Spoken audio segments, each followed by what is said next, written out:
안녕하세요. 인사이트 코리아입니다. 1988년 처음 한국을 방문했다가 충격적인 경험을 한 후 35년째 한국에 놀러앉게 되었다는 한 일본인 교수가 있습니다. 이뿐만이 아닙니다. 우리로서는 당연한 것들인데 이로 인해 인생이 바뀌었다는 외국인들까지 전 세계 사람들이 하나같이 입을 모아 말하는 한국인들만의 남다른 행동들 지금부터 알아보겠습니다. 정의란 개념이 참 오묘하고 독특하다. 영어, 불어 사전을 뒤져봐도 번역할 길이 없다. 프랑스 작가이자 2008년 노벨문학상을 수상한 르 클레지오의 말입니다. 그는 아리랑을 비롯하여 한국 문화 전반이 정의 영향을 깊게 받고 있다고 평가했는데요. 1988년도에 한국에 와서 35년째 살고 있다는 호사카 유지 교수. 일전에 어느 방송 프로그램에서 한국인들의 이런 정문화 때문에 문화 충격을 받았던 일화를 밝힌 적이 있습니다. 당시 버스를 타고 가고 있었는데 앞에 있던 고등학생이 자신의 가방을 말없이 받아줘서 처음에 당황했다는 그는 나중에서야 가방이 무거울까봐 앉은 사람이 들어줬다는 걸 알고 기분 좋은 충격을 받았다는데요. 일본에는 이런 문화가 없기 때문에 한국은 정말 좋은 나라라고 느꼈다고 합니다. 그때는 이렇게 경계 없이 호의를 주고받는 행동들이 당연한 일이었죠. 지금은 많이 사라진 모습이지만 이러한 정문화가 밑바탕에 깔려 있어서 그런지 외국인들에게는 여전히 한국인들은 친절하다는 이미지가 있다고 합니다. 최근 해외 커뮤니티에서도 한국에서 당신이 겪었던 최고의 순간이 무엇인가요? 라는 게시글이 올라오면서 수많은 댓글이 달리기도 했는데요. 특히 정 많은 한국인들에게 받은 호의를 잊지 못하겠다는 사람들의 댓글이 줄을 이뤘습니다. 이들의 사연을 함께 보실까요? 내가 한국에서 살았을 때인데 추석에 외로이 혼자 있는 날 보고 집주인이 음식 한 상자를 가져다 줬어. 2년 후에 그녀를 보러 다시 갔지만 세상을 떠났다는 소식을 들었지. 나도 4년 전쯤 천안에 잠깐 살았을 때 일을 가기 전 아침마다 들르는 카페가 있었거든. 카페 주인 아주머니가 종종 나에게 아시아산 배 한 조각이나 크림치즈가 든 베이글을 무료로 주곤 했어.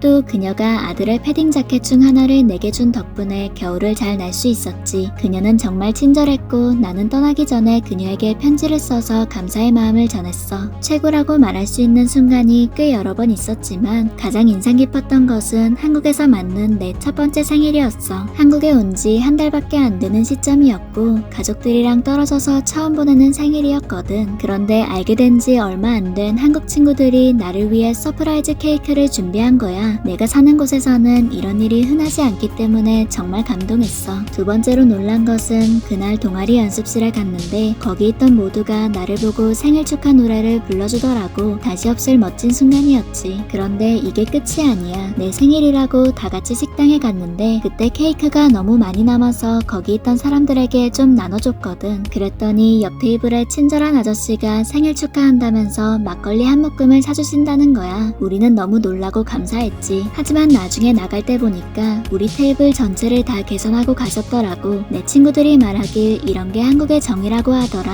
그날은 정말 내 인생 최고의 생일이었고 지금 생각해봐도 믿을 수 없는 경험이야. 이처럼 고향을 떠나 타지에서 홀로 서게 하던 외국인들이 한국인들로부터 따뜻한 정을 느꼈다는 경험담들이 가득했는데요. 특히 한 네티즌의 훈훈한 생일 에피소드에는 많은 외국인들이 놀랍고 읽는 내내 행복해진다는 답글을 줄줄이 달기도 했습니다. 그러자 다른 네티즌들 역시 너도 나도 자신들이 겪었던 한국인들의 정에 대해 공유하기 시작했습니다. 저는 2018년도에 제 여자친구와 시골 어시장을 방문한 적이 있습니다. 대게를 먹고 있는데 옆에 있던 한국인 노부부가 막걸리를 나눠줬어요. 우리는 전에 한 번도 그런 걸 겪어본 적이 없었죠. 그들은 영어를 할 줄 몰랐고 우리도 한국어를 할 줄 몰랐기 때문에 소통이 어려웠지만 서로 이야기를 하려고 노력하면서 음식을 나눠 먹었습니다. 그건 정말 멋진 저녁 식사였어요. 저는 지난 2015년에 엄마, 이모, 삼촌 그리고 친구들이랑 한국에 방문했어요. 어느 날은 엄마가 눈을 다쳐서 어쩔 줄 모르고 있는데 지하철에서 할머니가 우리를 보고는 안약과 감을 주셨어요. 우리는 그녀의 대가 없는 친절에 엄청 놀랐습니다. 또 한 번은 우리가 지도를 들고 길을 헤매고 있는데 어떤 사람이 우리에게 어디 가는지 묻고는 길을 안내해줬어요. 우리가 도움을 요청하기도 전에 이런 친절을 베푸는 한국인들을 결코 잊지 못할 것 같아요. 제가 살던 곳에 편의점 주인이 생각나네요. 그분도 매우 친절했는데 한국어를 잘 못하는 저를 항상 도와주셨어요. 그래서 저는 거기를 자주 갔고 그분은 언제나 따뜻하게 저를 맞이해주셨습니다. 특히 겨울이면 제가 맨날 군고구마를 사 먹었거든요. 한 번은 군고구마를 공짜로 주시기도 했어요. 하나 남았는데 사이즈가 좀 작다고 그냥 주셨어요.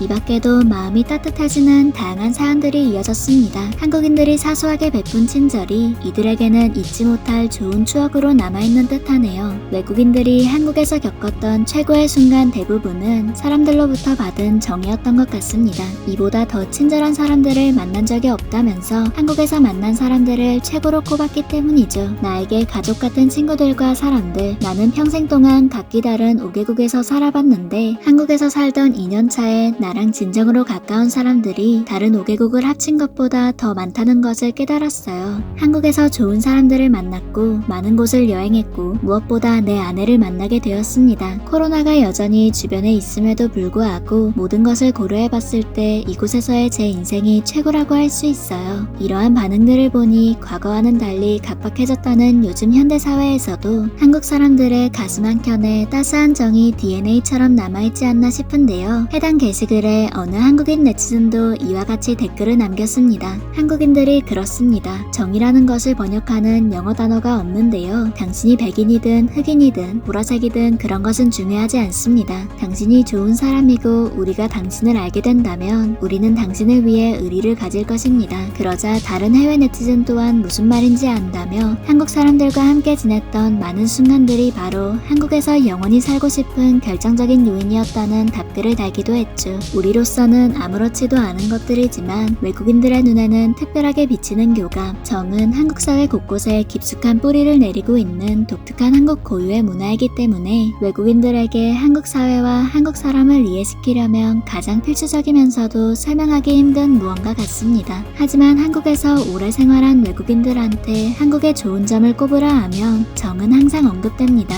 그들에게 이제 정이란 따뜻함, 세심히 챙겨주는 손길, 우리라는 소속감 등의 느낌이 아닐까 싶은데요. 한국에서 정이 사라진다고 걱정하는 목소리가 많지만 외국인들의 눈에는 아직도 한국은 서구 사회보다 덜 계산적이고 덜 삭막하다고 합니다. 여전히 인간적인 정이 남아있는 한국 사회에서 세상을 다시 보게 된다는 것입니다. 요즘 한국은 예로부터 지속되어 오던 모든 일들이 변화하는 시간의 물결 속에서 그 의미를 달리해가고 있습니다. 정과 정을 주고받는 방식도 마찬가지겠죠. 문화는 당대를 살아가는 이들의 필요에 의해 변화합니다. 그러나 점차 개인화되고 파편화되는 현대사회의 인간관계에서 한국인들의 정은 대단한 심리적 자원입니다. 세상이 달라지면서 서로의 정을 의심해야 하는 순간도 있고 서로 더 조심하고 신경 써야 할 부분도 늘어났겠지만 모쪼록 정과 이상적인 관계 사이에서 지혜로운 접점이 발견되기를 바라면서 지금까지 인사이트 코리아였습니다. 감사합니다.